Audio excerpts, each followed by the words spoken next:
السلام علیکم ورحمۃ اللہ وبرکاتہ۔ زکوٰۃ کے حقدار کون لوگ ہیں؟ اللہ رب العالمین سورہ توبہ کے اندر ارشاد فرماتا ہے، انما الصدقات للفقراء والمساکین علیہا والمعلقۃ قلوبهم وفی الرقاب والغارمین وفی سبیل اللہ وابن السبیل فریضۃ من اللہ واللہ علیم حکیم۔ نمبر 1، فقراء۔ فقیر وہ ہے جس کے پاس کھانے پینے کا انتظام نہ ہو۔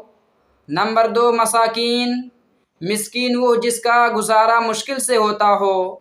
نمبر 3، عاملین۔ عامل وہ شخص ہے جو زکوٰۃ و صدقات کی وصولی کرے اور تقسیم بھی کرے۔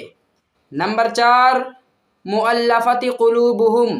تالیف قلب کے لیے زکوٰۃ کا مال دیا جائے۔ نمبر 5، فی الرقاب۔ غلام آزاد کرنے میں زکوٰۃ کو نکالا جائے۔ نمبر 6، غارمین۔ قرض دار شخص کی زکوٰۃ کے مال سے مدد کی جائے۔ اور نمبر 7، فی سبیل اللہ۔ اللہ کے راستے میں خرچ کیا جائے۔